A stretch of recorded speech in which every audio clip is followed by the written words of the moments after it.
we have the privilege to have with us Admiral Anup Singh, sir, Director Strategic Studies, SIOS. Next we have Commodore Jai Bedi, sir, Director, National Maritime Foundation.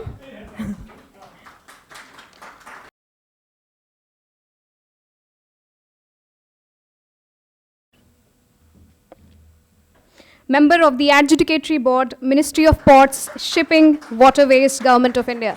Leadership roles in commanding INS Ranvijay, INS Vinash, serving as the Executive Officer of INS Trishul. Beyond this stellar service at sea, he is also a remarkable scholar. He holds 4 master degrees, 2 in science, 1 in social science, and 1 in philosophy. Sir, we would like to have you. Please take the procession ahead. Over to you, sir. Thank you, Garima, for the wonderful introduction. Ambassador Devra, thank you for having me over. Good afternoon, everyone.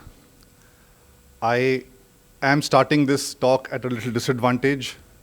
Firstly, I have to keep you awake after lunch. Secondly, I am speaking after 2 very distinguished speakers who have covered all but whatever is left to say in this subject, and there's very little left for me to do. And thirdly, the topic that I'm going to cover speaks specifically about maritime warfare, which is a domain a number of you, especially in the far end of the room, would not be aware of, to a large extent. I had prepared my presentation keeping that in mind, but then I did not cater for the front half of the room, which would definitely fall asleep if I go into too much of theory, because it would be something they would well be aware of. So I sat quickly during the lunch break and I removed a number of slides. I still have a few left. And I will rely heavily on the slides because that's one way to divert attention from me to the slide and keep you all awake and hopefully engaged to some extent. So I've been asked to speak about the changing nature of maritime warfare. I will be making a few statements as I go along which may be contrary to what you may want to listen to sometimes. I will start with saying that the nature of warfare does not change. As we know, war has always been an organized violence conducted for political ends. And the adjective political is critical because it distinguishes war from crime. Though one could argue in today's discussion if that distinction is still being met or not, but that's a topic for later. And as I said, the nature of warfare does not change any more than the nature of human beings who wage war. What changes, however, is the character of warfare. And that changes continuously with technology producing new forms and means of waging war. And that is something that we have witnessed in the last few years, because not only have we advanced technologically, but we have also had a number of wars, and as Anup Singh said, 51 or so as we count today. So if technology has increased, so has warfare, and therefore the means of waging has also evolved. But before I go into what has changed, I would first just spend about 5 or 10 minutes to lay the field on what are the constants. Because we have a lot of debate going on about how this current state of West Asia and the Hormuz that we are here to discuss is something different or something new. There are very many things which are not new in this, and that's what I'd like to point out. Firstly, the military maritime environment. It has always been a multi-dimensional battle space. It involves land, sea, air, space, cyberspace, and the human element in it. This has always been so. The geographical expanse of the threat for a navy is huge. It does not fight on a land border. And this quote is from what the Chief of the Naval Staff said only last week while addressing a gathering, that distance from conflict does not equate distance from its consequences. I will get to the Iran-US issue. Before this, apologize for the animations being mixed up. This is about the American War of Independence, which happened 250 years ago. In fact, we're celebrating 250 years in July this year. And this was fought between the British, the French, the Spaniards, the Dutch, the Portuguese, all of them, all French, all European countries which were fighting on one side or the other. And this war spilled onto the Mediterranean, it spilled onto India. And it also found its way into the clashes between Tipu Sultan and the British, and is one of the reasons why the French were siding with Tipu Sultan against the British. There are many other reasons, of course, but this implication was also there. Naval warfare is by nature expeditionary. It is not fought on one's own coastline. It is not even fought anywhere near one's homeland. It could be fought anywhere. And any warship of the enemy, its overseas trade, and its maritime commerce are all legitimate targets, wherever they may be. And this context of IRNS Dana's sinking, which was also brought up by Mr. Baru, is relevant here. This is something that has been happening all through history. The impact of terrain. Naval warfare is not impacted by geographical terrain. It is usually fought in the expanse of the blue seas. But if we come close to land, then the nature of how you wage that war will change. And this is what we have been seeing in Epic Fury, and in fact, our topic of discussion today, Strait of Hormuz, is an example of this, how geography will impact the manner in which a navy will fight. And some questions were raised about this in the Q&A session before lunch. The problem of neutral shipping. Shipping has been brought to a near halt, and we are discussing whether it is a blockade or it is sea denial or whatever it may be, but the fact remains that the presence of neutral shipping in this war zone is the bone of contention as we sit and talk today.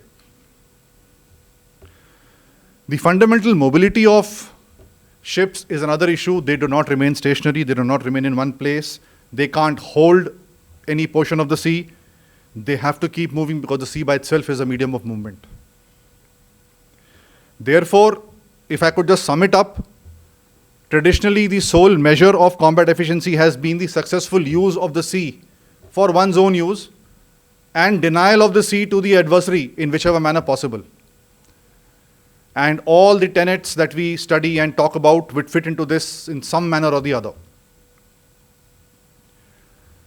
This brings us to another key issue called maritime domain awareness.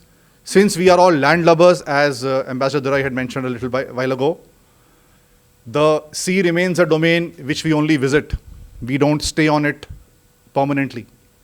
And therefore, given the mobility of the medium and the people who are moving on and off it, we need to be first aware as to what is happening on the sea, and only then can we decide how to fight it.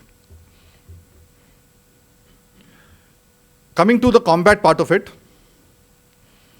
there are only two ways in which a navy in combat can affect affairs upon land.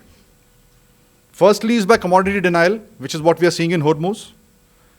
It takes a little time. And it needs the conflict to go on for longer.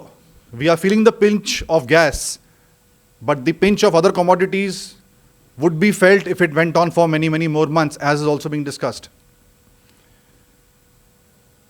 The other thing is to address land directly. My apologies, the animations have all gone off.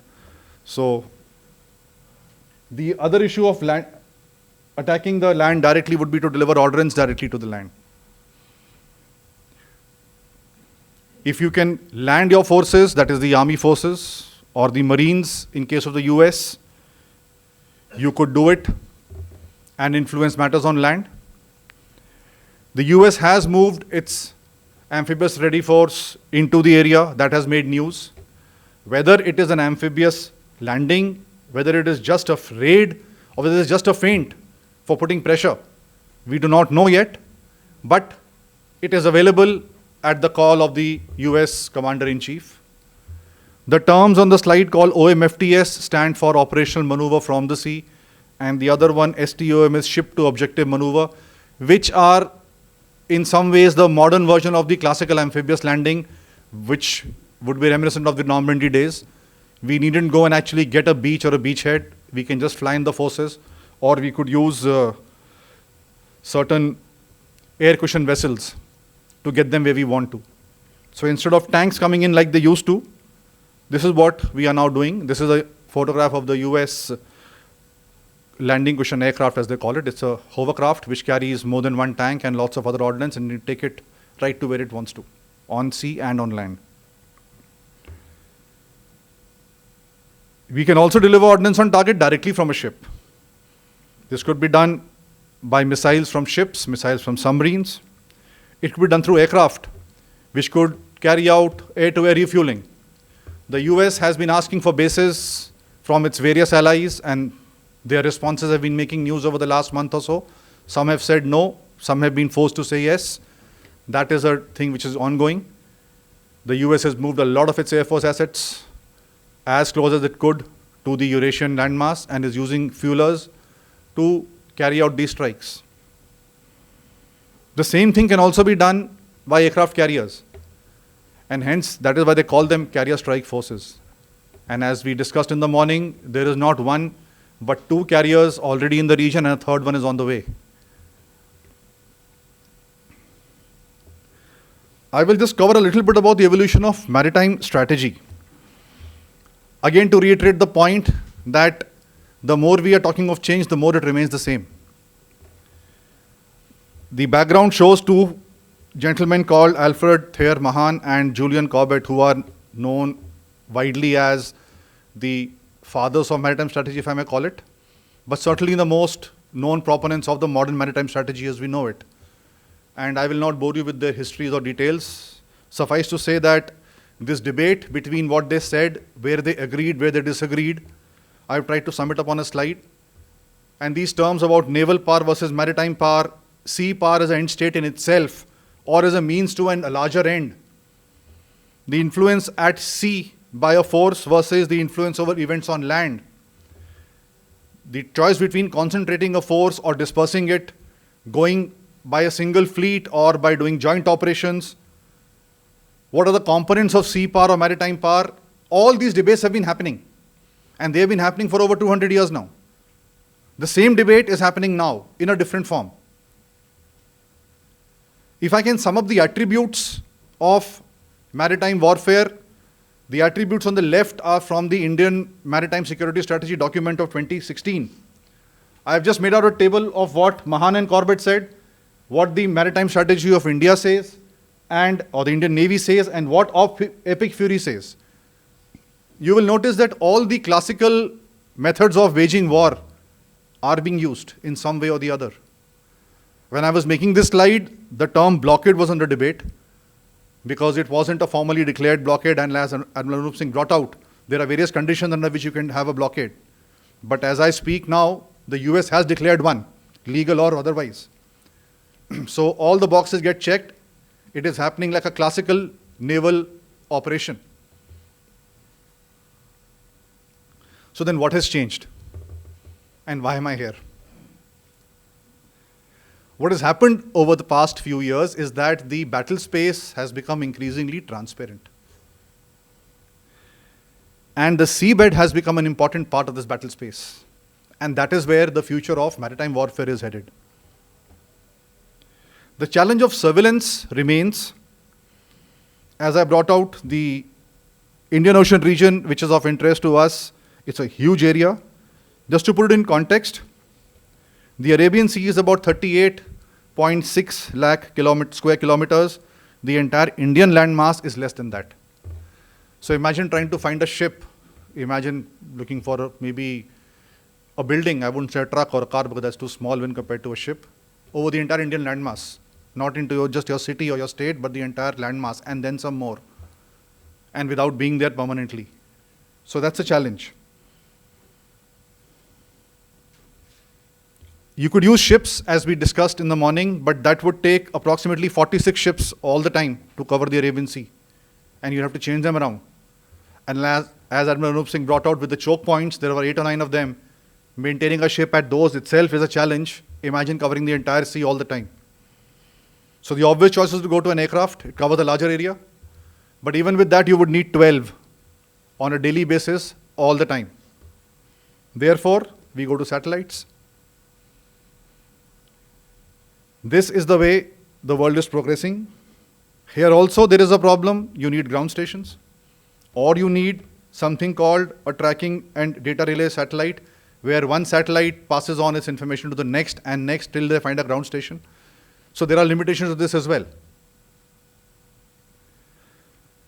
So then what do you do for what is called ISR, intelligence, surveillance, and reconnaissance? We go to something called ubiquitous surveillance. You need it everywhere all the time. There is no choice. So there are satellites now which are geostationary, but they have resolutions of as less as 15 meters. So they can not only pinpoint where a ship is, they can also tell what kind of ship it is. There are synthetic aperture radar satellites. These were radars which were put on aircraft till a few years ago. Now they're on satellites. They can read the silhouette of the ship and tell you what kind of ship it is, and with some more accuracy even which one it is. There are high altitude pseudo-satellites or HAPS which are put in near Earth orbit. They are not really LEO, they are still in the atmosphere, but they are huge balloons which function somewhere between an aircraft and a satellite. This is something which is really increasing in a big way today. Unmanned aerial vehicles, of course, is known to everybody. What is increasing is their ranges. What was a 280-kilometer range with a ground control station has now become 3,000 kilometers through a satellite link. And therefore, we have enough and more examples of satellites being available, UAVs being available practically anywhere and being controlled from anywhere else on Earth. The US, of course, is a pioneer in this. At sea, there are more and more of these anchored floating platform information systems coming up. This is something like a rig, but it doesn't have any capacity to look for or drill for oil. It is just a platform which supports a huge radar. It has got communication antennas, it's got satellite receivers, and it acts like a listening post and a surveillance post in the middle of the sea. For monitoring white shipping, that is a term colloquially used for the merchant marine. There are various combinations of systems. Excuse the busy slide, it just shows how many things there are.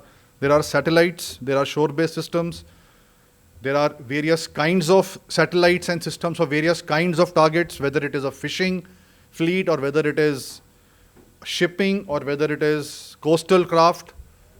These systems are developing and they are the ones which are maturing today, and this is where a lot of information comes in. For AIS, that is automatic identification system, from shipborne AIS, we have moved to space-based AIS. This also has global coverage, and there is a plethora of commercial operators. You've all heard of Starlink, where Elon Musk is covering the entire globe with some 45,000 odd satellites. That's the plan, to provide coverage everywhere for everything. There are satellites doing AIS at sea for this, and there are enough commercial players around. So this is a place where militaries are now not putting up their own satellites. They are simply buying the information from commercial sources. In any case, it's all unclassified open source information. What you use in flight tracker, if you're checking up on a flight when somebody's traveling, similar system goes on here as well. All this information has to be collated and put into some shape. So the Indian Navy has come up with something called the Information Fusion Center for the Indian Ocean region, or the IFC-IOR, which has been set up at Gurugram a few years ago. And there are many such things which have been set up. This RECAP with Singapore, there is Cremario by the EU. And as more and more information is coming in, there is a move towards collaborating with each other. And instead of trying to outdo each other, all these organizations are simply exchanging information. And that is where the world is headed. In fact, in the Quad 2022, one of the declarations was about the Indo-Pacific Maritime Domain Awareness Initiative, or the IPMDA, where the Quad took the initiative to get all the Indo-Pacific countries on board to share maritime domain awareness. It's work in progress. Whether it has succeeded or not, we can debate later. But that is a trend which is emerging of information sharing, unclassified, but still, it requires trust. The underwater domain, as I said a little while ago, is gaining a lot of traction. So underwater domain awareness is the way to go. China has developed something called a underwater Great Wall. It is an array of sensors which is monitoring whatever is moving in the vicinity of its coast, and this is being developed in the South China Sea for now. Once the technology is available and ready, who knows where it goes. Sorry, this definition is blocked out, but this is a quote from the Seabed warfare strategy. The French have already come out with a strategy for seabed warfare in 2022. They are the first ones to do so probably, and now whatever they have written, the others are trying to read, catch up, in some cases even ape, and they are looking at how to wage warfare at the seabed. Why would they want to do that? Because they want to protect their assets and guarantee freedom of action to their defense forces at sea from below the sea. Excuse me, I think I'll remove this.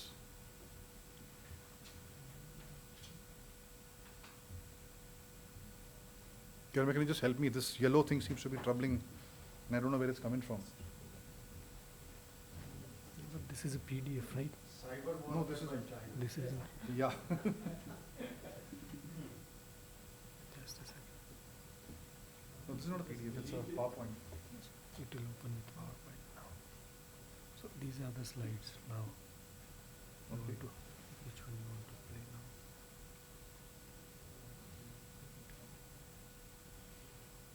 Yep, I was here. So can I start with this?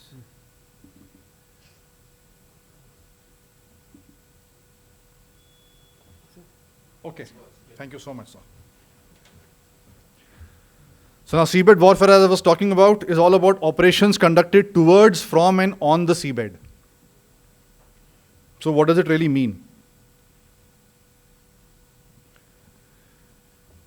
The focus is on developing knowledge of the hydrography, monitoring the underwater domain, and carrying out offensive and defensive actions underwater again. This is not submarine warfare. This is on the seabed.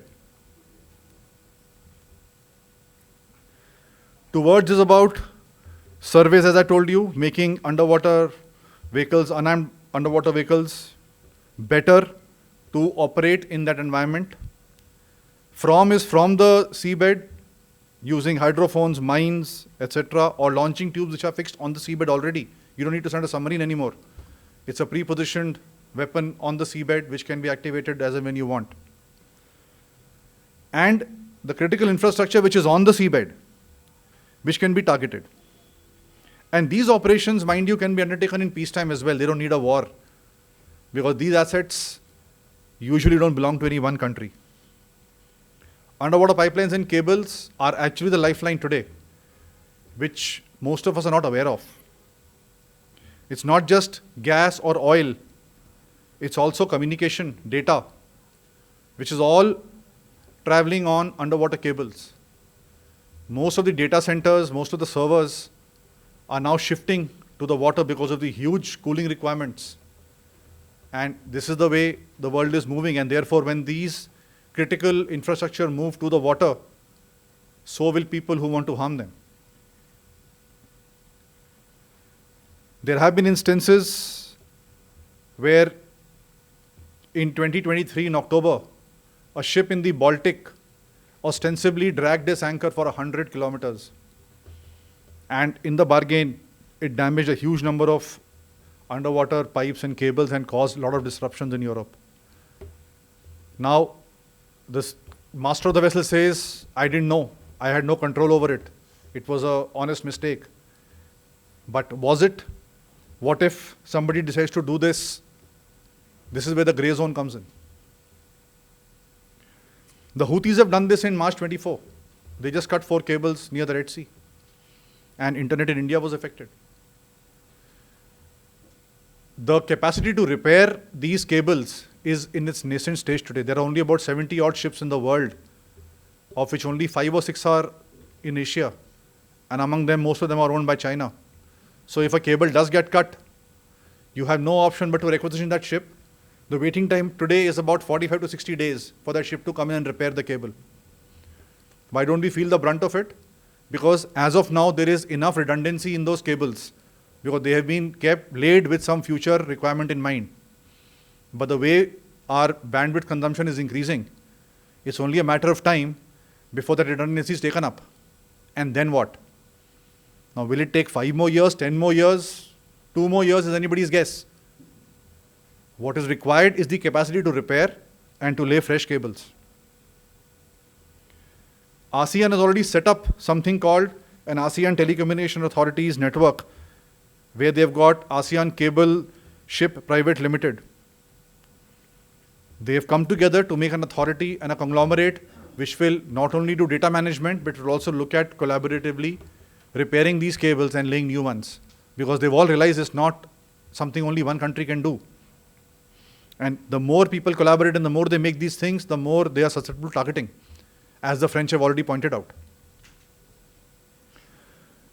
Moving on to warships, drone carrier ships are the way to go now, because as Admiral Anup Singh said, drones is the way ahead. So therefore, you need to have ships which can launch drones. The Dutch are making it. The South Koreans have come up with one. And it is no accident that among the initial targets in Epic Fury was the Shahid Bagheri drone carrier ship. It was among the first ones to be sunk. And it had been commissioned only in Feb, 15-20 days before it was sunk. So brand new ship, it just went down. There are unmanned surface vessels. They have cameras, they have detonators, they have explosives. They have been used very effectively in the Black Sea between Ukraine and Russia, and they have caused a lot of damage to the Russian Navy. This is the photograph of Sea Hunter, which is the US Navy's large uncrewed war vessel, or uncrewed surface vessel, I would say. Now, this is a ship which is in developmental stages. Once it is matured as a platform which can be trusted and taken where you want it to, the plan is to put anti-submarine warfare armament on it.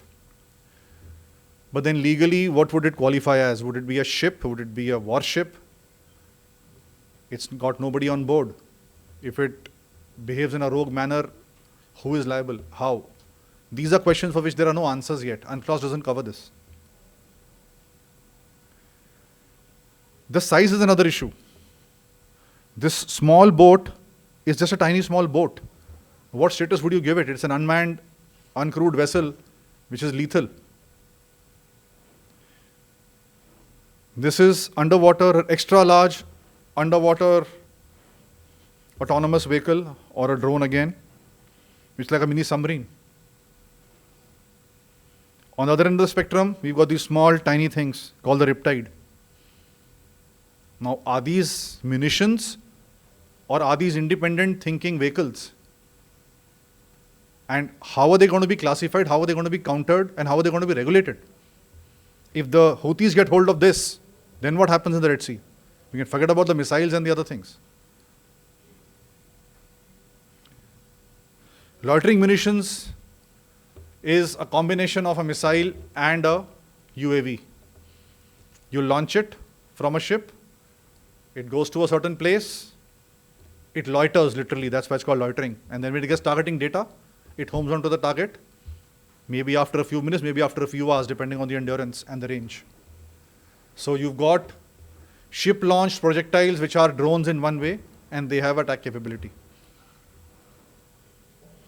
The photographs below are basically two projects which the Indian Navy is doing with DRDO or vice versa, so we're getting these. When, I can't say. Guns are moving on to rail guns, which use EM energy, and something called hypervelocity projectiles. These shells travel at speeds of up to 6 to 7 Mach when fired from a rail gun like this. And they are dual use. They can be used in normal guns where the speed comes down to about 2 to 3 Mach, which is faster than any shipborne defensive missile system. So would this render short-range and medium-range missiles obsolete? The range of these projectiles can go up to 70 to 80 kilometers. And you can store as many of them as you want because they're much smaller, much cheaper. You don't want explosive ordnance, there is kinetic energy weapons, or directed energy weapons as they are called. India is developing something called Kali, kilo ampere linear injector. This is not a laser. It's a high power electron beam accelerator, something like a high powered X-ray being pushed through somebody. It's a soft kill weapon. It will render the electronics on board ineffective without actually killing anybody. Now, something like this happened in Venezuela, we don't know. But maybe it was an advanced version of this. I'm only speculating, but it's food for thought. We're developing an indigenous laser called Surya.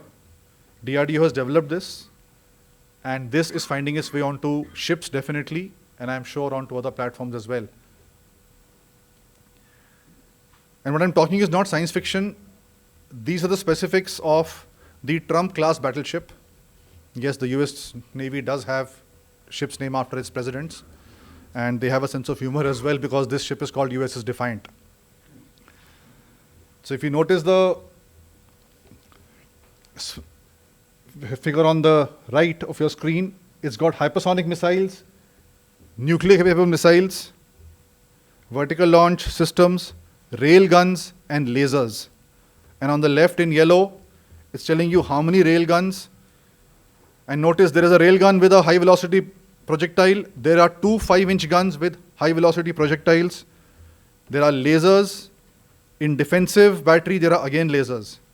And this ship is going to be 30 to 40,000 tons. Our aircraft carrier is 45,000 tons. So that's the size of this battleship that they're looking at. So this is very much happening. It's a matter of time before it starts sailing. And if the US is headed this way, you can rest assured China is not far behind. And this is where we are going to end up. One last word about quantum cryptography. I don't know much about it myself. I will just flash for those in the know that Q Day is supposed to be approaching. And there is enough and more research happening on when quantum computers will be capable of breaking existing cryptographic algorithms. And therefore, all security will be rendered useless. But that's not the news. There is post-quantum cryptography also, where now the world is moving towards encrypting quantum. I don't know how that will pan out, but that's where we are headed. And this is how warfare is progressing. This application, like somebody mentioned, cyber, it's a very all-encompassing word, but this is where technology will come in, and it will impact all sorts of warfare that we are indulging in and what we are thinking of. I am not mentioning the word AI because that has got its own separate subject. But yes, that is also coming in. How it will come, what shape it will take, we don't know yet. But this is where the trends are. And the only limitation we have is not about technology. It is only about failures to imagine how to use that technology. So with that, I will end my presentation, and I will take on any questions that you have. Thank you so much. These missiles generation geared up to countering that sort of resistance. Should I answer your question? Yeah, please. Because the complexity of what you put is far beyond anything imaginable under present war machinery. Present war machinery is fairly simple, and you fire something, you hit it back. But what you're talking of is electronic monitoring at various points of flight and so on. How do you test this? How long do you think it will take to come into service? And who will get it? Well, so I can't say how long it will take, but it is certainly going to come in. And this... No, in terms of approximate terms, in years. So you must have some researching for the period you expect for this. So I really don't know. I'm not privy to what program is at what stage. So I would not be able to answer that question. But suffice to say that the DRDO has developed these technologies. And as I showed you from the photograph, that the services are already looking to induct it, which means they have matured to a level where they can be deployed onboard platforms. But before being deployed, they have to be made. Exactly. So There when I is, said there is that entire process, is it? making How is one far have we process. got in the entire process? So there are various processes, various stages of the process, as you know. Yeah. One is design, Yeah, one is production. yeah. In between, there is a prototype. Now, to the best of my knowledge, the prototypes have been made. And if the services are considering placing orders, then the prototypes would have been proved to some degree. Like I said, I'm not aware of what degree of proving or prototype development has happened. Because from what I sense of recent times, the sphere of rocketry has changed. It's really an ability from a distant place to hit targets which may or may not be moving. Is there the complexity of the electronic machinery which takes into that? It does, sir. Yeah. If I can take you a little back to about maybe 40 years or so when President Reagan was talking about the Star Wars program. That was about preventing ballistic missiles from the USSR to hit the US mainland. And that program had its problems, and there was never an assured defense against ballistic missiles. Today we are seeing that Iran has launched ballistic missiles as probably as Israel, and there are claims of them having been shot down even at sea. That was all. Yes, sir. So what was not conceivable then but was still on the drawing board or at some stage of development has eventually seen fructification. So fructification is even self-defense against attack on the. Absolutely, sir. There are two things. There is a movie called House of Dynamite. It's a recently made movie with, I think, Idris Elba as the president of the US. And it is a 1.5 hour small thing which shows that it starts with detection of a nuclear missile being launched from Korea by some station in Alaska. And they say it's the Korean president again flexing his muscle, and he's launched some missiles. And they routinely monitor it and they are not concerned. It's a normal Sunday and they're going on till one person points out that it's coming towards us. And it should have ditched because the trajectory is such that after a few hundred kilometers it goes down, but this one is not going down. And then they get into how to counter it. Now, sir, I'm coming to your answer. Because I'll tell you why. Sir, How do you coordinate with the complexities of the engine and other parts of what you're sending? the engine, sir. Of the entire setup. Suppose you're sending out a long range weaponry of this nature. How does the other side know, or do you know about its authenticity and so on? Exactly, Is sir. it That's the tested- that's Is it tested electronic equipment? that's exactly the point I'm trying to make, sir. You can detect it from your space-based sensors. You can monitor its trajectory. There are ground-based sensors. The Terminal High Altitude Air Defense System, the THAAD, which has been destroyed in the Gulf, has made news recently. Again, they've destroyed 4 of them. It made news when they were positioned in South Korea a few years ago as a game changer. So these are the means of detecting and tracking these missiles. There are interceptor batteries which can take down these missiles at various stages. For a ballistic missile, it could be the initial launch stage, it could be the mid-course stage, or it could be the terminal stage. Despite all this, a missile could still come and hit. The challenge lies in integrating your detection, your tracking, your interception With this? with each other and with all this. The speed of the projectile, the range of the projectile will keep changing, sir. So that is a game which has been going on for many, many decades. These are only the new ways of fighting that. With a kind of, I don't know, it's some kind of a electronic cyber ambush in the South China Seas, in which the Chinese actually does some pulse this thing, and the lady commander of the ship is And then at the same time in Iran, it's very interesting how close it is. In Iran, there is an F-35 is ambushed and brought down into Iran. I don't know which happened. But it's a different way. And it eventually goes on full stretch. There's a nuclear attacks in San Diego and then to Shanghai and things like that. But it's a fascinating coverage of the way in which maritime warfare starts, and in fact the new technologies particularly. I don't know if you haven't. No, I'm afraid I haven't read this. Okay. But there's also Dragon Strike, which was a few years ago. Dragon Strike is much quite similar. Yes. And But this one has another sequel to it called 2050, which goes into the next stage. I have noted down this, sir. I should the certainly... NSA of the US NSA at that time is a person of Indian origin called Chowdhury.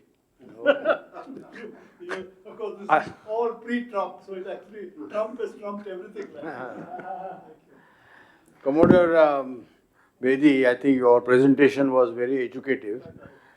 My question is about the UDA. I think is the new and very promising domain. Not much is really known still so far, but this sinking of Iris Dana, they say was the first instance since the Second World War, or maybe another one. I think. American Secretary of War made a wrong statement. Oh, I see. Maybe, but that means the underwater domain is getting more and more active, perhaps restive also. What kind of technology? I mean, you will need really huge amount of technology and development if you want to protect the seabed, and these technologies which you showed just now, are they applicable there? Some of them, You're right, sir. It is a challenge because the expanse is huge and it is impossible to defend, so to speak, because it's just a small cable or a pipe on the seabed. The real resources will be underwater now, increasingly, because Yes. we are exhausting much of the resource on land. We have to go to the sea, and that means to the bottom of the sea. But then, so the good part as of now is that the person who wants to sabotage it also can't do that. So they stick to shallow waters. We saw what happened with the Nord Stream pipeline. That was a typical example of this only. Yeah. And like I said, the Houthis have done this. So these things happen close to coast where they can reach. And the new emerging vulnerable points are now the coastal stations where the submarine cables and pipelines, especially the internet cables, etc., and the telecom cables are coming ashore. And in most parts of the world, these are privately owned. For example, in India, it is with Reliance, it is with Airtel, and there are collaborations with other companies. So there are countries which have now started giving diktats that you can lay the cable, but the government has to have a say in it. Because the security aspect will come down to the government eventually. We have offshore drilling platforms for oil. Those, of course, have been there, sir. They have been there for a long time. But an offshore drilling platform is visible. If something comes and hits it, you know that, okay, somebody struck it with something. The internet just goes off. I mean, if we don't have Wi-Fi in the room, we'll be wondering first what happened, and then it'll take us a minute to figure out where it went down from. So, tracing it, getting it to the problem, and then trying to figure out where it happened at alternate cables, which are capable of going down to that depth and repairing those cables, maybe replacing portions of it. It's like what happens with OFC. And people will also recognize, look for it and knock it. Absolutely, sir. Yeah. So, that's where we headed.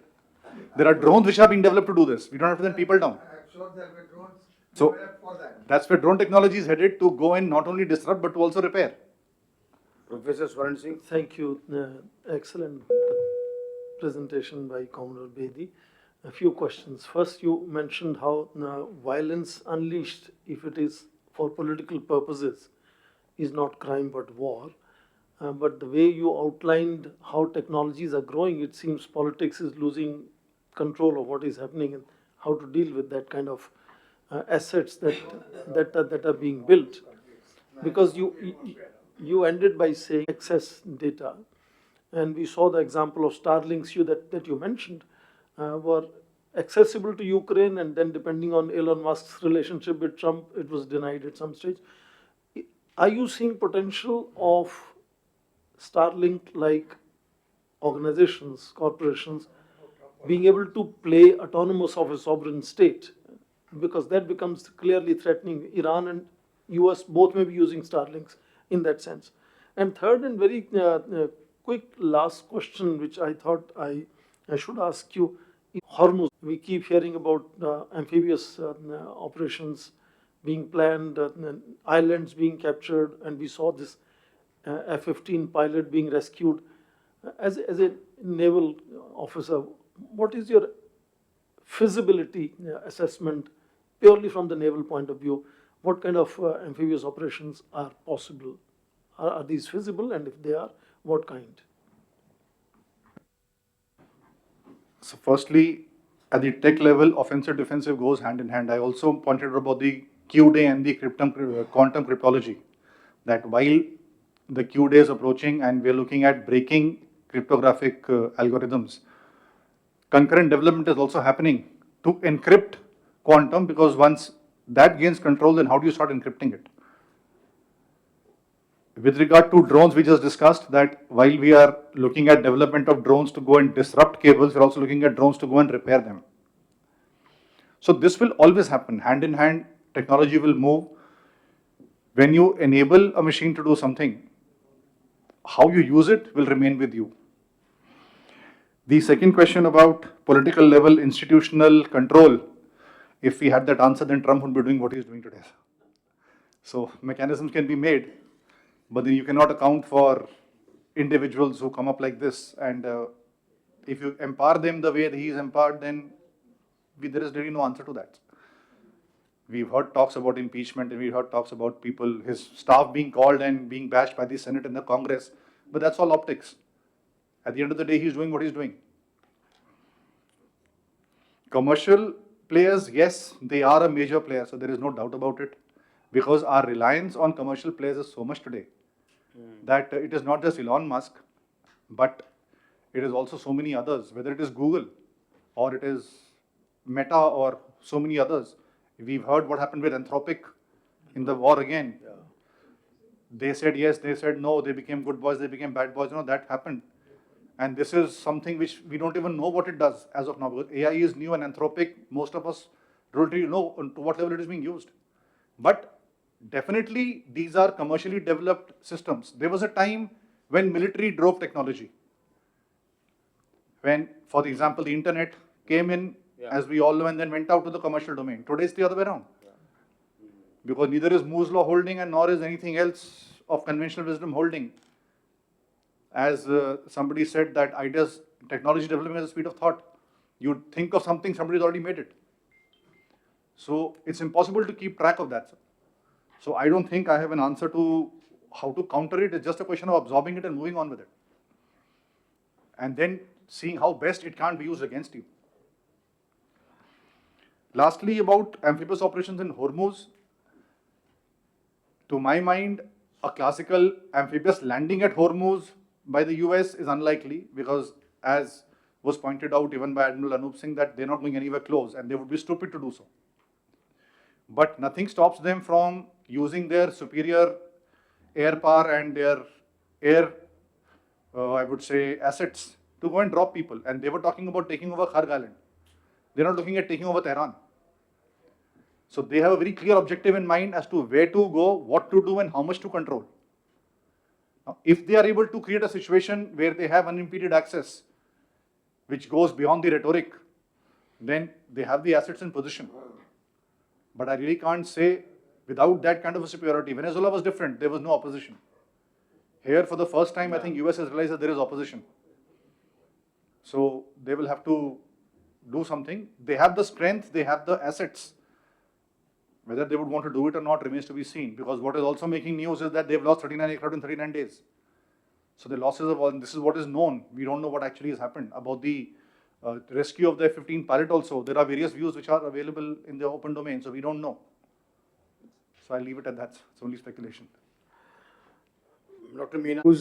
Do they make a dent in this these two ideas of sphere of influence and India? And they are both listed in, by the way, Indian maritime doctrines a number of times. So for a long period of time now, beginning from say 2009, 15, 20, and the latest one. So does it take a dent, or like what is your viewpoint about that? Thank you. This term net security provider, which was initially actually given by the Prime Minister as a provider of security, means almost the same thing, but not exactly the same thing.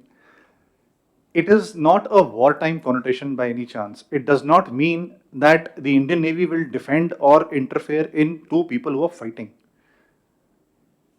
It is a question of providing security which is more in the non-traditional sense of security. The threats that have been in the Indian Ocean region hitherto, as was discussed in the morning, it was not a zone of conflict. It was only a zone of big power deployments.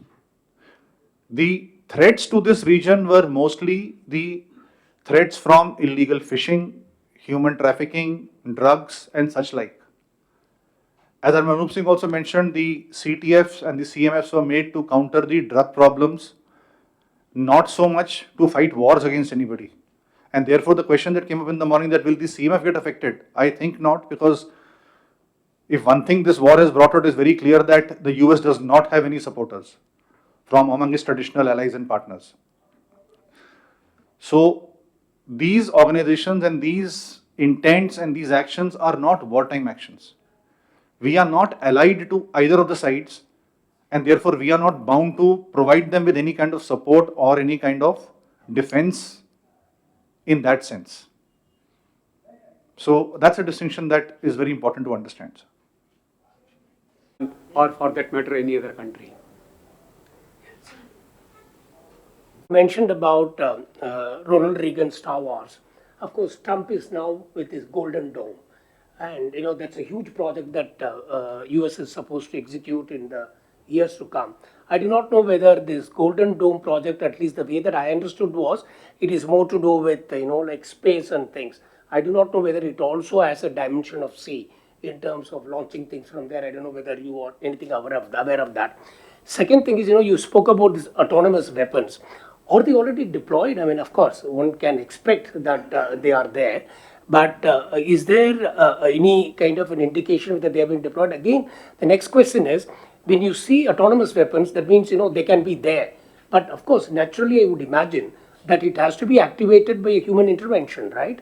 I mean, it cannot be autonomous. I mean, like what I suppose Anthropic was saying, that you cannot have a weapon which decides on its own and kill somebody. I mean, that is what he took objection to. But then I would say these kind of things, which even if they were to be deployed, I think there has to be some kind of human intervention, I would imagine so. Lastly, I think there was a reference to this Karg Island.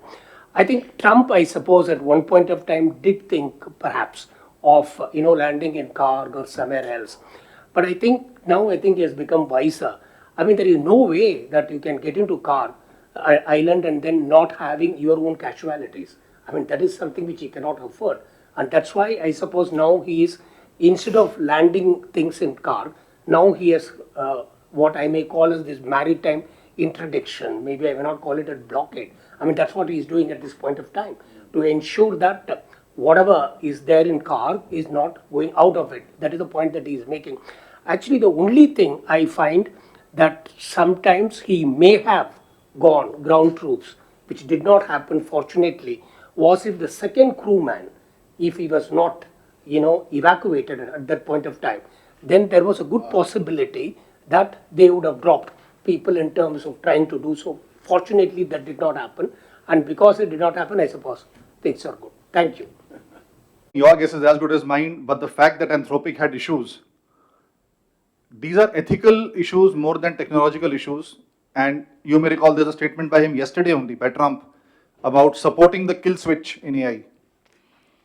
So while one doesn't know where the debate is at this moment, it is very clear that there is a debate, and it's an ethical debate that is still going on.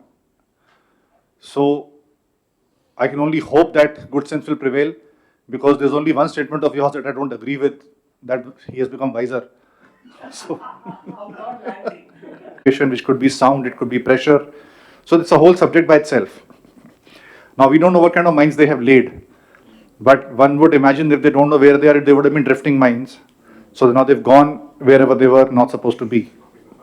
Which is why if you saw the presentation and the slides that Admiral Anup Singh showed, he showed a dangerous area in the southern part of Hormuz and he showed 2 lanes on top. So while they may not be able to pinpoint where the mines are, they can at least tell you where the mines are not. And therefore they tell the ships that come from here, this part is safe. That's what is called a mine sweeping channel, which they would have established through some means. At least that is where they're telling people to come.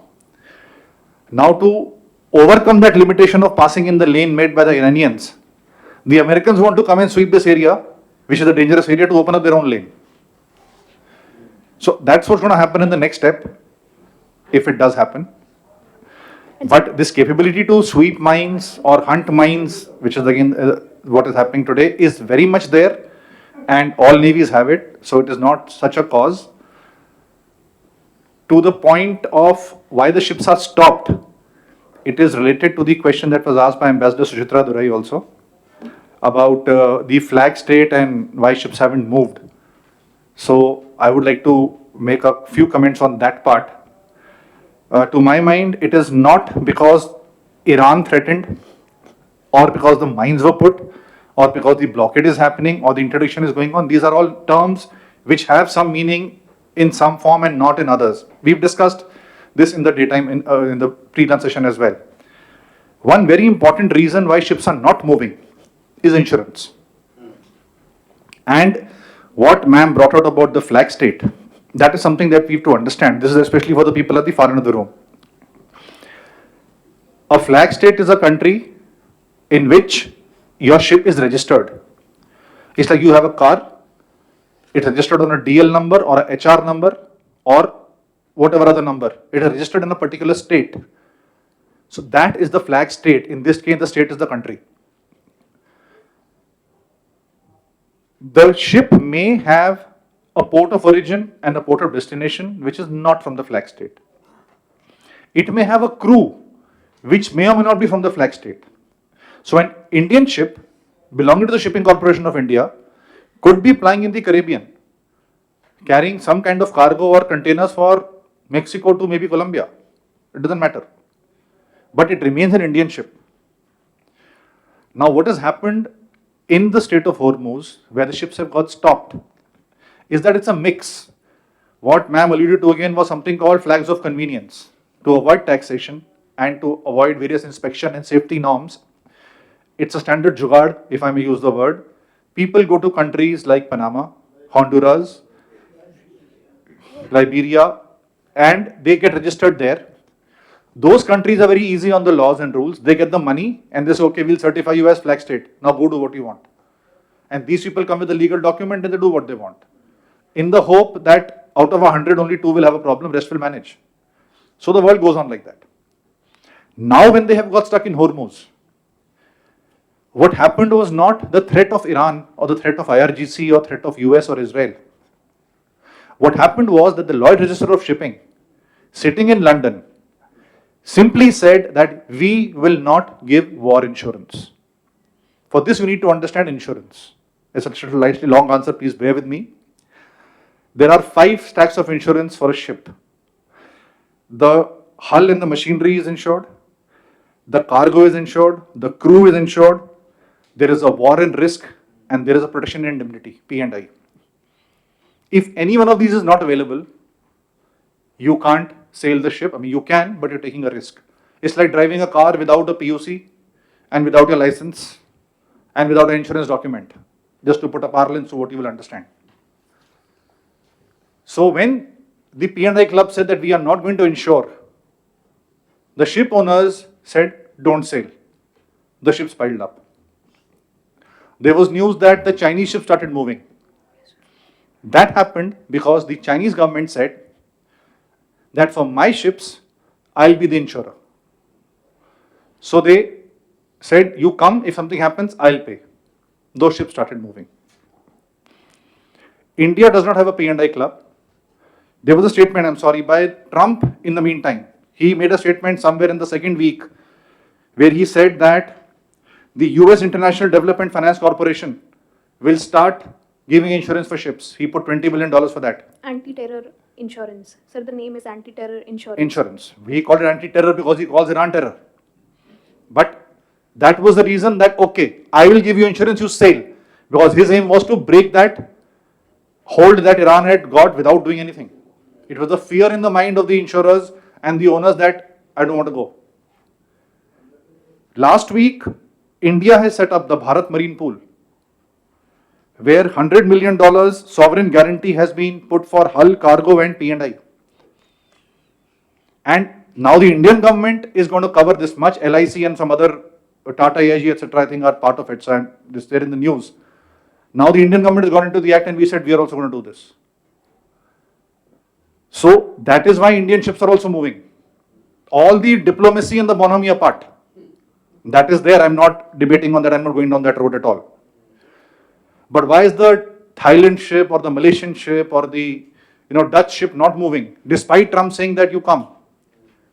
It's nothing to do with the country. It has to do with the flag. It's to do with the insurance. And that is why they are still stranded and you hear news only 15 came, only 10 came. And that is where, that's another aspect of this whole conflict which has not really made too much news. So that's all I wanted to say. I hope that answered the question. Thank you, sir. Okay, thank you very much. I think we have really gone beyond the time. So I also wish to ask, may I here? All right. Okay, yes, please. I have a question to you, sir. You made a point about transit passages under the UNCLOS. So building on your point and the idea of rules-based order governing straits, I was wondering when we also see practices like the freezing of nearly $100 billion of Iran's assets across different countries, which operate through political and economic pressure. How do we reconcile this expectation that maritime legal norms be universally respected?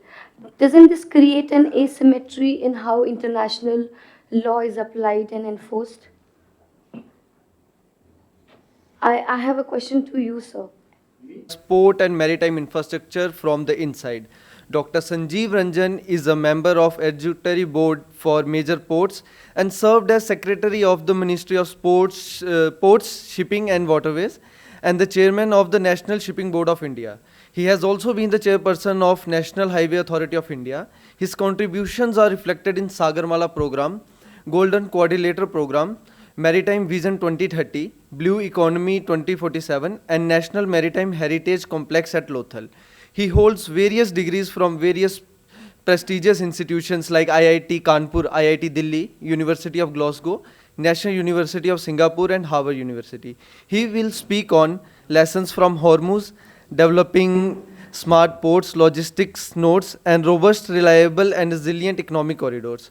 Dr. Ranjan, over to you. Thank you very much for the introduction. At the outset, let me thank Chairman Devre Saab for giving me this chance and for holding this seminar here, particularly in Delhi, where I suppose we don't talk much about the oceans and the sea, and therefore this problem of sea blindness that we in Delhi suffer from, I suppose is a great step forward. And in that context, talking of ports again, ports and shipping, which is again a thing which is not discussed. We talked of geopolitics, we talked of geostrategy and other things. So less interesting, I suppose, but I suppose very important. And I suppose that has, but let me tell you, this is the aspect which has decided the fate of war and will decide how the things are going to play out. And Commodore Bedi talked of the Mahan doctrine and the fact that it still holds. But what has transformed the last 30 years or so, thanks to UNCLOS and the kind of stable environment that the world had, that the shipping and trade has exponentially expanded over the last 30 years. There's been a quantum jump. And if you look at the way things happen in today's production cycles, the entire world is linked. And goods have to move necessarily from one part to another seamlessly. in real time. In earlier times, people used to talk of inventory being maintained at the factory premises and so on and so forth. And the first thing which people in MBA taught are how to reduce the cost, how to reduce the inventory levels, and now the Japanese way of just-in-time, of zero inventory, and therefore the criticality of supply chains has exponentially increased. The volumes have exponentially increased. Our reliance on oil, which traverses our seas, which Admiral Singh showed on the map, is 3 times as much. And therefore, there is no way the world can afford any kind of a disruption in the global supply chain. And therefore, the biggest lesson for this war is that Iran could possibly confront the biggest powers that be because of the stranglehold it had on the supply chains, because of insurance companies not insuring ships. The whole thing got stranded, and supply chains being a critical thing on which the world lives. The fate of the war is going to depend on that. And that is a very essential component, maybe a bit of a shift from Mahan's philosophy, that it may be vessels and so on and so forth, but the criticality of the supply chain is as important. And therefore, how do we protect that? The lesson is that going forward, how do we immunize ourselves from these kind of challenges? The entire world is vulnerable. It's a critical input. And with autonomous vehicles and so on that you talked of, every cargo vessel with enclosed being out of the window, it's free for everyone. Can we live in a world like that? Now, that's the biggest lesson I suppose we got to draw from this entire experience and prepare ourselves for the future, particularly when we import more than 90% of our energy requirements. So there can be a whole host of possible solutions which are to be looked at.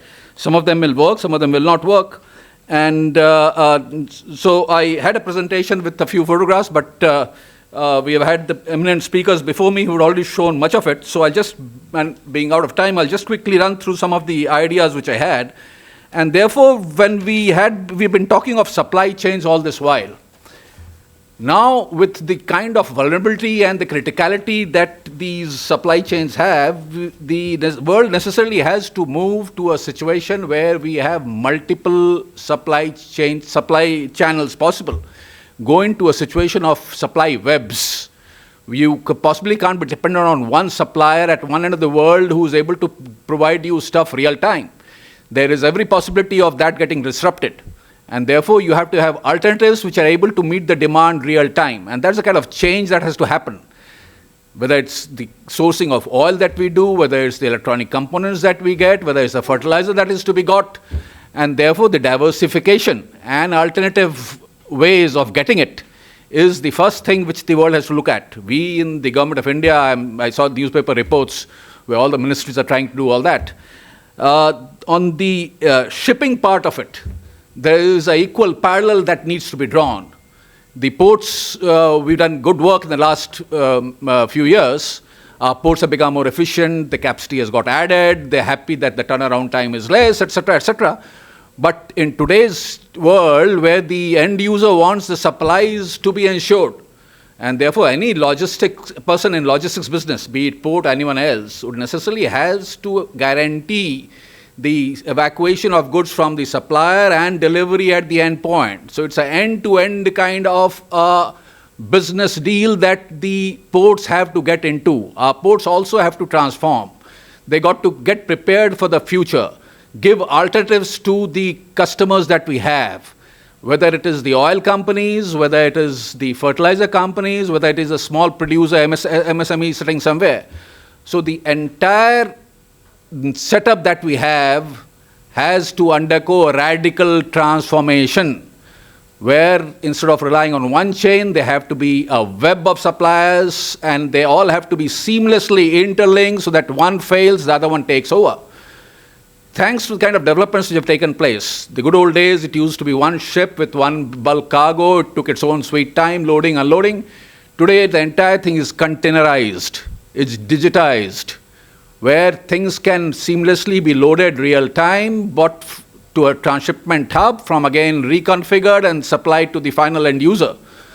So with containerization and digitization, we can have this kind of a web created It doesn't have to be a one-to-one. And therefore, as we have containerized and digitized, the world has moved into a more multimodal kind of a mode, where a multimodal shift was difficult to achieve with bulk cargo. Today with containers, it's easy to do multimodal transportation.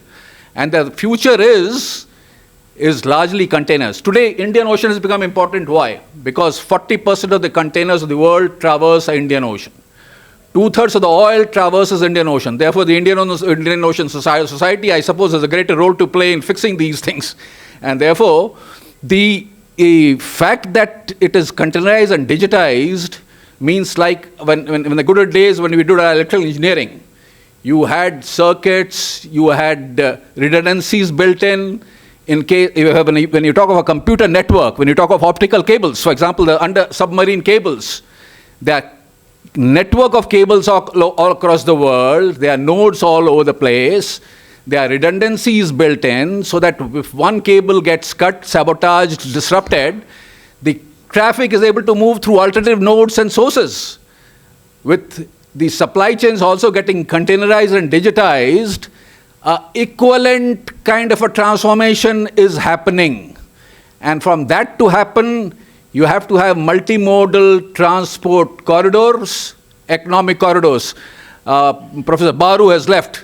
He was, sorry, you were talking of IMEC and it being something which we should not be looking at. But the fact that the entire supply chain has undergone a transformation into a multimodal kind of a shift, and therefore multimodal transportation corridors where cargo can switch from one mode to another is something we got to get ready for. The alignment of which maybe you would have questions. So it has to have multiple alignments. It may not be the alignment which was originally declared at G20. It could be other options which are feasible. So going forward, there have to be more of such multimodal economic corridors connecting us to the rest of the world, and we have to have some kind of arrangement so that these multimodal economic corridors work seamlessly. Today, unfortunately, our ports, our customs, our shipping lines, they work in their own silos. When countries talk to each other, we have our own silos and we're not able to seamlessly get our documents exchanged, our finances worked through, our insurance worked through. When we talk of multimodal connectivity where seamless switching takes place, all this would have to be done real time.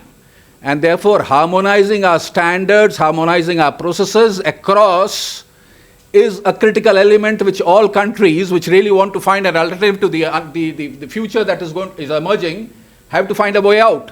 And fortunately, in IMEC, a beginning was made.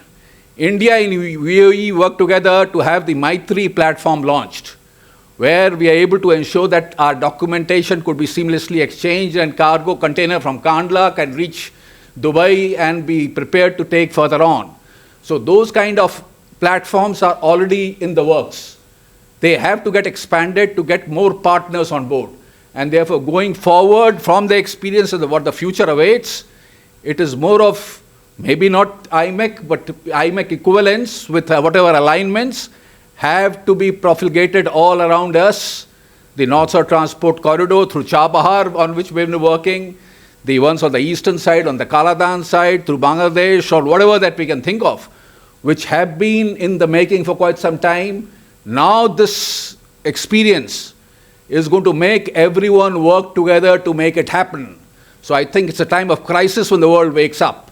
And I see this Hormuz thing and the lessons learned from that would make sure that the countries around here would be able to put their act together, make sure that they have enough redundancies built into their supply chains by making sure they work together to be able to get these containers moving quickly without any delays for the businesses to remain competitive. So that is the way forward as far as the ports and the supply chains are concerned, and that is something on which we've had quite a few things happening in India in the sense that we have the PM Gati Shakti, we have the new policy, but I suppose to make these economic corridors, there has to be some kind of authority which makes all these agencies work together seamlessly in a coordinated manner. Therefore, we got to be started thinking of a national supply chain authority, whatever, so that we are able to get these things moving. While we have talked of the supply chains, the one critical factor which I want to flag is the shipping part of it. Now, with the issue of flag was elaborately mentioned by Commodore Jai Bedi, and the fact that the ownership and flagging and so on are done as per convenience. But the fact remains that merchant shipping is as crucial a strategic requirement for maritime strategy, maritime security. Unfortunately, more than 90% of our cargo comes on foreign bottoms. Our oil that we get are foreign charterers who are not willing, who are amenable to foreign owners rather than the requirements of our country. And therefore, the shipbuilding and the ship ownership and ship flagging is an area of weakness. Fortunately, the last budget, there have been a whole host of announcements made, and a lot of money has been set apart for this. That, I suppose, will have to be closely monitored and ensure that the shipbuilding and ownership, now the oil companies have been mandated that they necessarily have to have their own vessels rather than be totally reliant on foreign charterers. That is a necessity. Otherwise, sooner or later, Navy may be forced to have a maritime transport fleet of its own if we don't do that. And that would be a requirement. So a cheaper and a better option is for the people who import these cargoes to have their own vessels. Fortunately, we have been able to work out a plan for about 450 odd vessels, where the oil companies and the major importers have been asked to have JVs with Shipping Corporation of India and place orders on Indian shipbuilders to have those ships built in India. With that kind of a fleet, hopefully, this war is going to trigger that the entire process gets speeded up, and at the end of the day, we are better prepared for any kind of eventuality in the future. So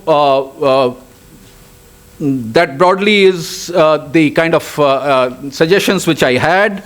I would rather leave it for questions on specific kind of issues that our young friends and my esteemed audience who are present here. I leave it at that. Thank you very much. Secretary for Energy, is there a scheme at all? I mean, the fact that we are starting now to build ships, if this war goes for another 1 month, do you think we will have a crisis? The vessels of our own is a bit of a challenge, as I mentioned. But as far as the energy security is concerned, we have a well laid out plan in the sense that the strategic reserves and long-term tie-ups, the kind of investments that we have all over the world, et cetera, et cetera. So I suppose for the time being, we are well equipped, but the war has given us lessons to get better prepared for the future. And therefore, with our own ownership of ships and so on, is going to supplement and complement the efforts of the Indian Navy to be able to build up the robust kind of a maritime security environment that we are trying to create. But while we do that, I suppose, again, for example, when we talk of our adversary, China, we've been talking of Indian Ocean as a zone of peace, and our entire doctrine is maybe tailor-made to be able to meet that kind of a requirement.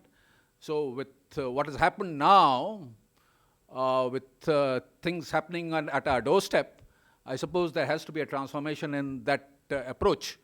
And like, for example, China having bases all across the string of pearls and having bases at the kind of locations which are of importance to them and can impact others. They know the importance of Malacca, and therefore having developed Gwadar and Myanmar oil pipeline. So they have been at it. And therefore, there's a lesson for us that we adopt the Mahan doctrine full scale and maybe have funds for our people to be able to go across East Africa and so on and be able to acquire assets and ports and terminals all over. So that is, I suppose, a bigger picture that we have to start looking at. And these are important lessons which to be drawn from this conflict.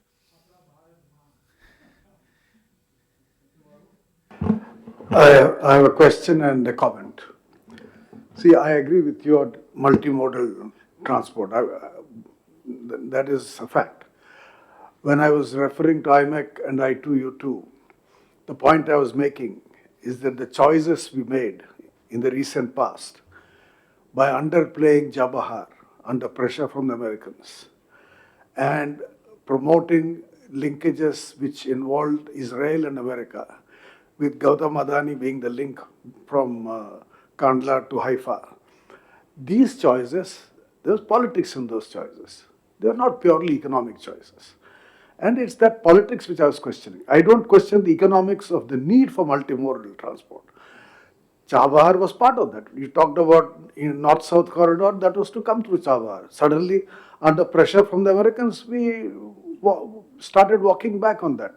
So those were the political choices which I was questioning. I'm not questioning the importance of connectivity and etc., etc. Now, see, incidentally, don't fall for this string of pearls nonsense. This was promoted by the Americans and their writers in Indian media and in think tanks here, many of whom you'll find in the IISc roaming around.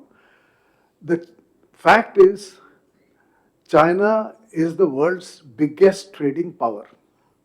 What is their share of world trade? If tomorrow your share of world trade was the same as China's share of world trade, we would need the same level of connectivity. We would be looking for bases to protect our ships, to protect our trade. So this string of pearls, in fact, I remember once a Chinese saying to me, look at your pearls and look at our pearls. Your pearls are Japan, Taiwan, Singapore, Russia. Our pearls are Burma, Pakistan, Sri Lanka. What pearls are you talking about? We have allies around China. They have allies around India. So don't fall for this string of pearls nonsense, utter nonsense. It doesn't stand to scrutiny. But the more important thing is that the extensive networking that China has developed was available to us. Nobody denied it to us. We denied it ourselves. I remember, of course, Ambassador Shashank is not here. He was here in the morning. When he was our ambassador in Korea, when Narasimha Rao was Prime Minister, 1993, I went to Korea before Narasimha Rao's visit, spent 10 days traveling around that small country, visited their shipyards in 93. And came back, as with the Economic Times in those days, I wrote a series of articles on the need for India and Korea to work together in shipbuilding. I see yesterday's newspaper.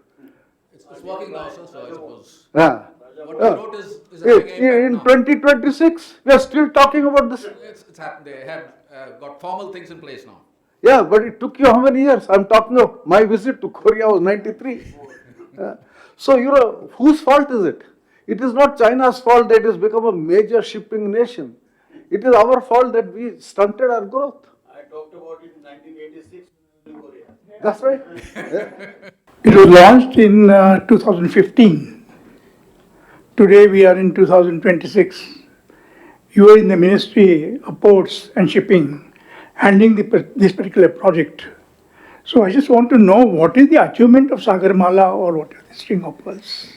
For the last 10, 11 years, what has happened to that actually? I mean, nobody now talks about it much. As I started in the beginning, sir, not many people talked about port shipping and such things in this place.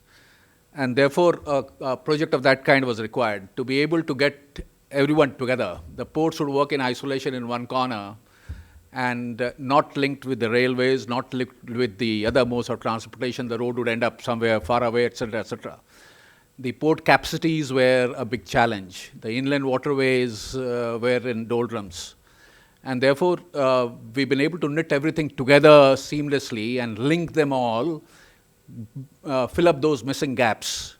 So on the port side, fortunately, we've done pretty well in the sense that we have twice the capacity than what we do today. So we are well prepared for the future.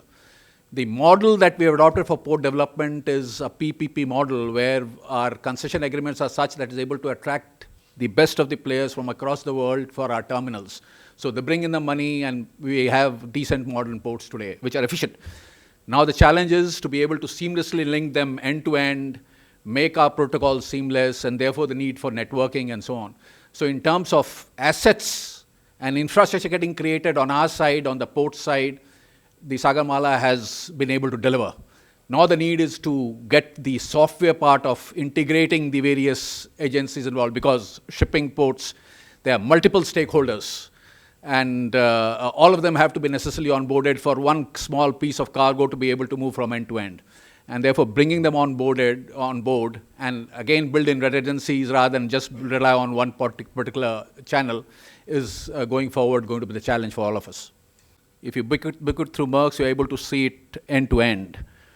But the aggregation which happens on the airline side, where you're able to go to Google and say the flight tickets from A to B, and it throws out all the options.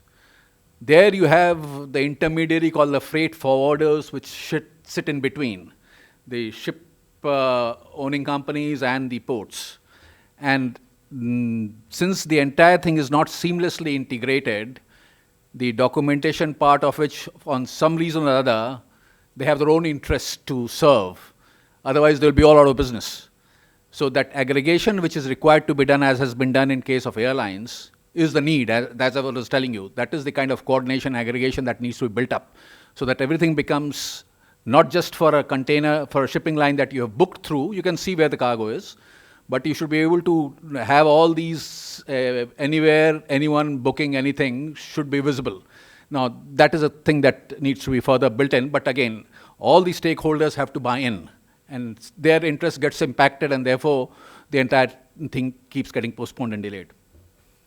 Dr. Ranjan, Chabahar, Iran really supported us also, and we both have an ongoing cooperation. But in between, is there no budget provision in the last budget for Chabahar? And because that is a very promising project. Chabahar for the North-South Transport Corridor and yes, so for Russia and Central Asia. We had a long-term kind of agreement.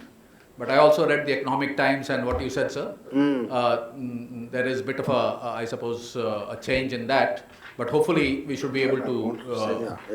I'm not fully aware of the latest developments on that. But we had a long-term agreement where we had access to the terminal, and hopefully could be a starting point for the North-South Transport Corridor. For someone who spent a lifetime in that Pakistan-Afghanistan relationship, for us, and Chabahar is the most crucial requirement for our access to Afghanistan. Because otherwise, you will have the Pakistanis getting the sole access and making life miserable for us. So, Chabahar, I think, is a key thing. Sorry to say it, but yeah. Absolutely. So all economic corridors, be it IMEC, be it Chabahar, Chabahar are the key for the future. We tend to ignore Chabahar because of its regulation, its location. Isme hai kya, sort of thing. I suppose the better connected we are, the better off we are.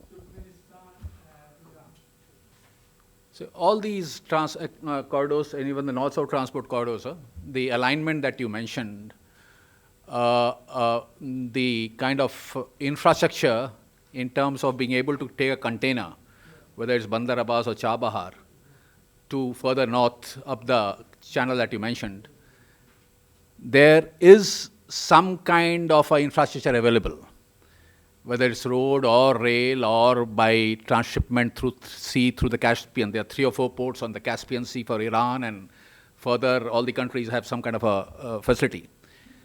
So the container can very well move even today. It could move even 10 years back. There are no issues on that. There are issues, but it needs to be improved. But the challenge is that for every movement, every change in the mode or the country border, the documentation, paperwork, time required, today because they're not seamlessly interlinked and people are not used to it, it takes days and months, and therefore no commercial operation was feasible. If we are able to get the act together and make all these operators work seamlessly and have digital platforms created so that things can move without any delay at any of these points, it may be a bit of a bumpy road here and there, but cargo will start moving. And as the cargo moves, the improvements will take place.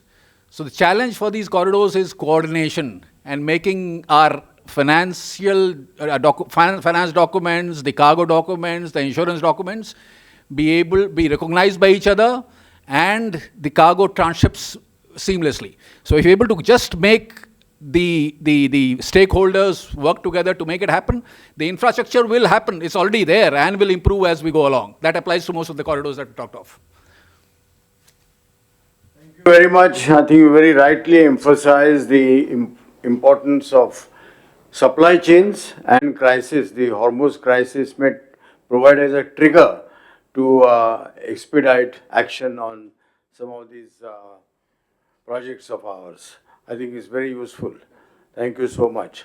Thank you so much, sir, for your illuminating perspectives. Now with this, we come to the end of session 2. And as we approach the conclusion of this seminar, I would like to invite Professor Krishnendra Meena, Secretary General at the SIOS and Professor at the Jawaharlal Nehru University, to deliver the vote of thanks. Commodore Jai Bedi, and who are gracious enough. Dr. Baru stays in Hyderabad, he told us, and we are fortunate enough to have him today on the planned day. And thanks so much for that great overview of this geopolitical situation which we are witnessing, and with a mild critique, of course, of the current foreign policy of our country. So that's very welcome in our in the society. But that also left me with a brief with a thought that we have been hearing about this geopolitical shift towards the east, towards China. Does this war indicate otherwise? Does this war tell us that is this war an assertion by a declining power that they are still relevant? So that is a major question which came after your listening to you. That is a question which I think will reverberate with me for the next few days. Thanks, Vice Admiral Anup Singh. As always, we have been listening to him in the society for a long time now. And he brought out the geo-economic value of choke points with substantial data on the trade passing through these various straits around the world. And that's an insight which immediately gives us the big picture and tells us why Hormuz is important and why other straits around the Indian Ocean are important. Thank you, sir. Commodore Bedi, a brilliant exposition on the changing nature of warfare, mainly naval. And for me, the takeaway was that Mahan still remains relevant. I teach Mahan in my classes and also some parts of Gillian Corbett. So that is a good takeaway for me. And the Indian Maritime Doctrine always lists both of them. There is a major chunk which exactly doesn't name them, but it has a lot of borrowal from their ideas. So that is a great takeaway for me. Thanks, Dr. Ranjan. We have, again, a governing body member of the society. We have been listening to him, but pointing out the criticality of supply chains. How important are they in today's world, which is governed by economic motives, governed by business, trade, and so on. So, and your emphasis on alternative supply chains.